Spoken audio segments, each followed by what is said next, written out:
Perfect timing.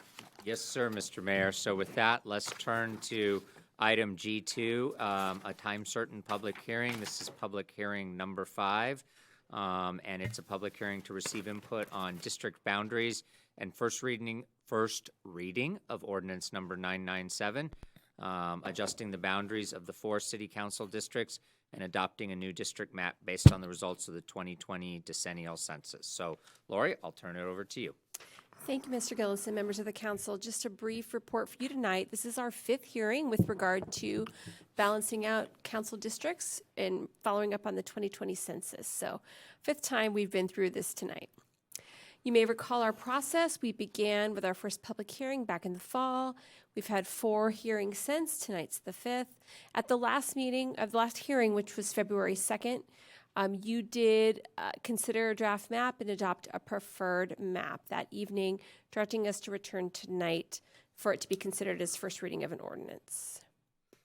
So a few key notes about where we are. We've had a website up, drawrc.org, since the fall of 2021, where we've archived all the various pieces of information with regard to this project, the videos of all the hearings, translations of our flyers in both English and Spanish, and all the maps that we have considered, along with some mapping tools the public was able to use for a while to submit maps, and an interactive map viewer on the website. Our demographic consultant, National Demographic Corporation, did develop 5 draft maps for you to review, and they also reviewed the draft map that was submitted by the public. As I've mentioned, the last hearing, you did select a map as your preferred map. And just to note that election sequencing is established in the Municipal Code, Section 2.11, and it will not be changed. So just as a reminder, this is the preferred map that was selected and is attached to the proposed ordinance. And a few highlights about the, demographics about the map. Just at the top here, you can see the total percent deviation on that 3rd row on the far right of 4.47%. That's well within the maximum of 10% deviation that's allowed for us here. And you can see the demographics. We are seeing just about 44% Latino citizen voting age population, or CVAP, in District 2. Which was an important consideration in the CVRA lawsuit that we received last year and that we are under the terms of a settlement agreement with. So a few features of your preferred map. It does keep us within that population balance of plus or minus or a total deviation of 10% across your districts.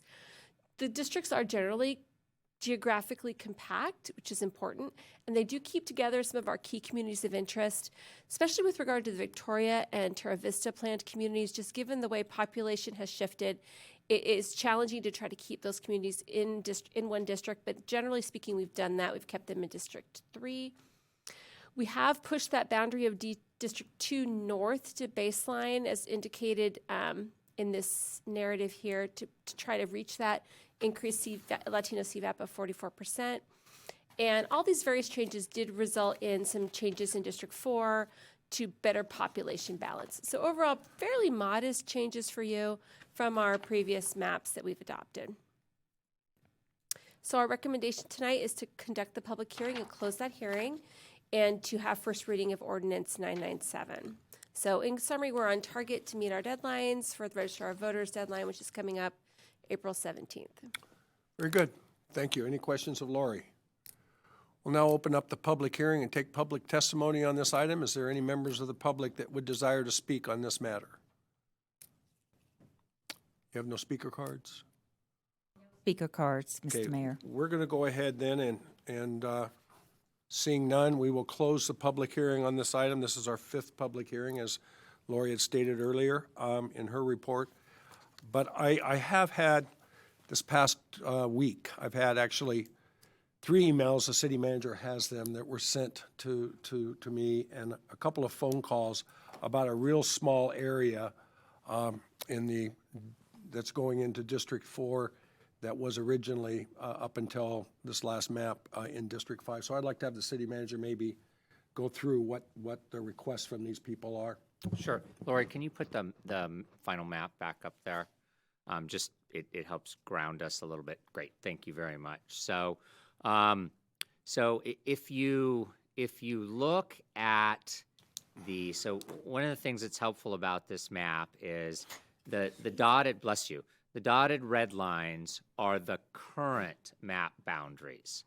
And then obviously the shaded areas, light blue, medium blue, purple, and red are the proposed new boundaries.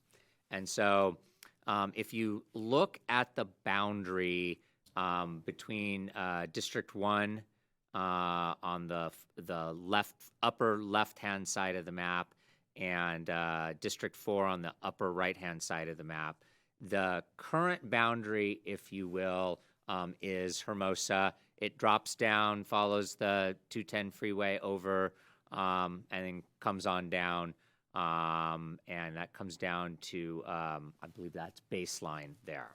So, and you can see that that area there between essentially Baseline, the 210 freeway, Hermosa, and Haven right now is part of District 1, and as part of this proposed map change would move over to District 4, again, for some population balancing purposes. So, and really that was necessary. As Lori mentioned, we do have a settlement agreement. We are under some legal obligations in that regard. As we were working out the specifics of some of the demographics for District 2 in conjunction with that settlement agreement, we needed to do, it caused a little bit of population adjustment to be necessary between District 1 and District 4. And so originally that area from Baseline to the 210 and Hermosa to Haven was going to remain as part of District 1. But when the adjustments were made, that to District 2 in the light blue there, that square area that comes up above Foothill there, that caused a little bit of adjustments to be needed for population balancing. And so the last map that came before you moved that area from District 1 to District 4.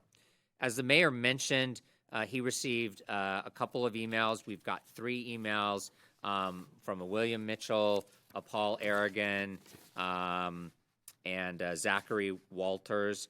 And they're all read substantially the same. Basically, dear Mayor Michael, my name is so-and-so.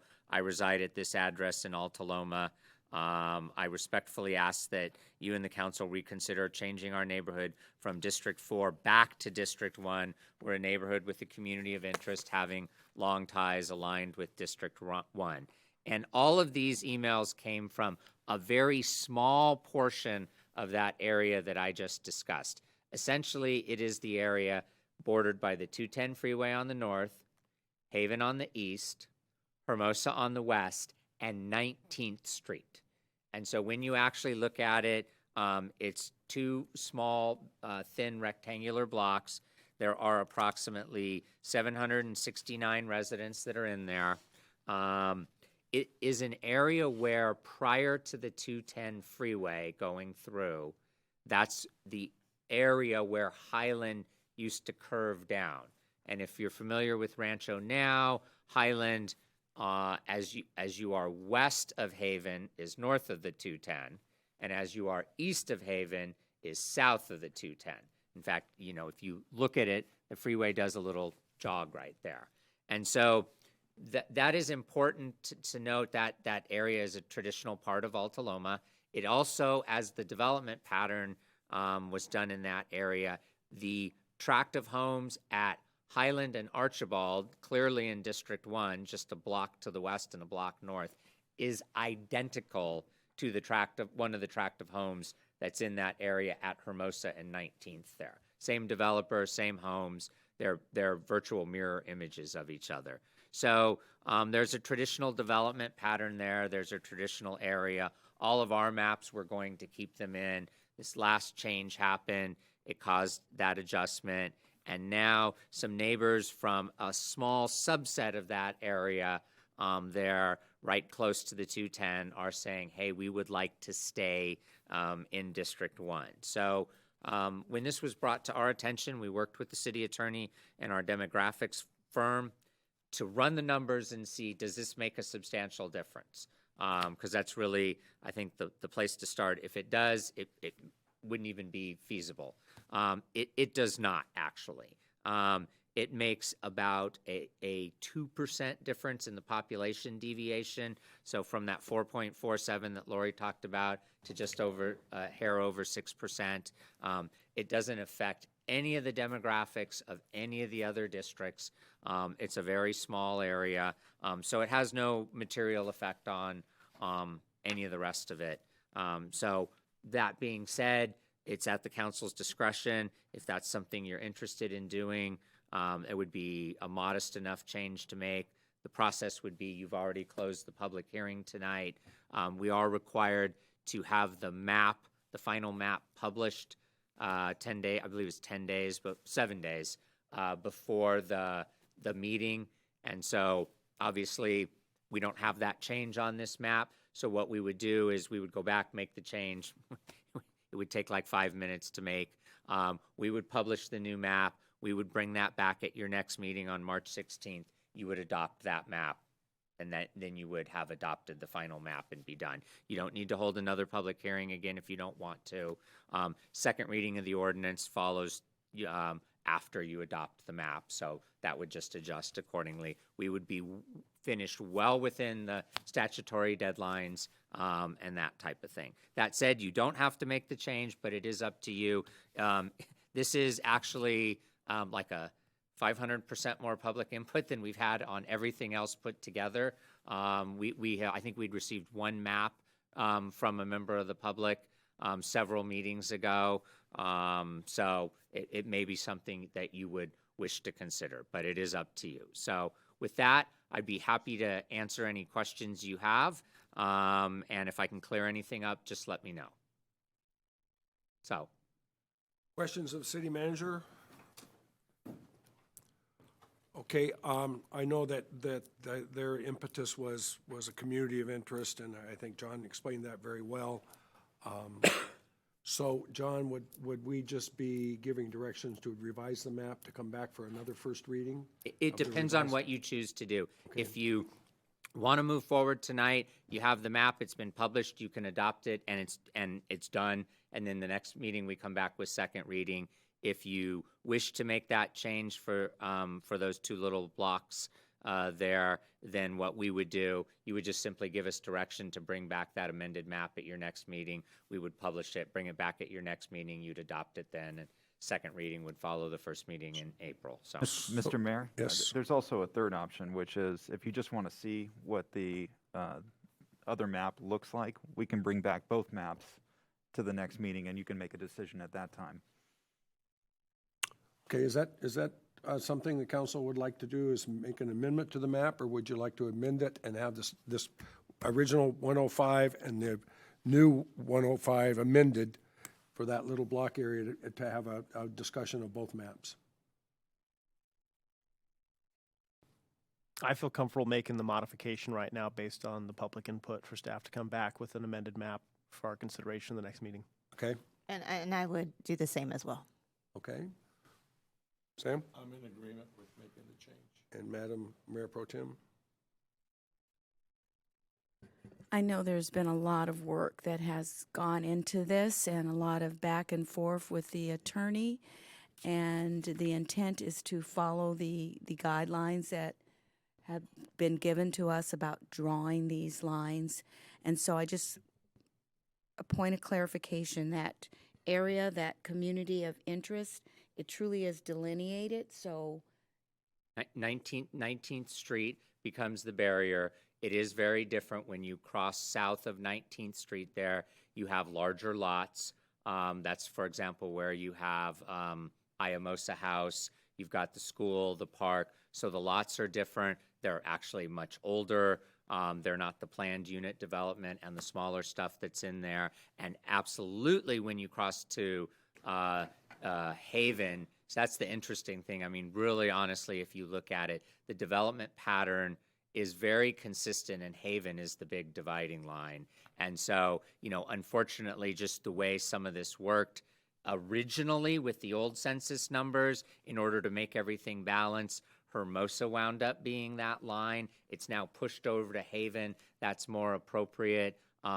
In all honesty, it really is I mean, the traditional area of Alta Loma goes all the way down to baseline. But we just can't do that. It won't balance the population here. So using 19th Street, we have always tried to make freeways or arterials or major east-west streets as the typical dividers, and so that sticks with that. So we pick up that community and we couldn't go to baseline because it would No, you throw couldn't. off. You unbalance the population, and the rest of it starts to fall apart. Okay. Then I agree with the rest of the council. We can bring back those maps and take a look at both of those. That's all you need, Mr. City Manager, is direction that to bring back the revised map as was discussed this evening. Yes, we will. Based on the we will responses publish from- it and bring that back. Okay, very good. Thank you for that. We will now move on. Time certain public hearing is done. We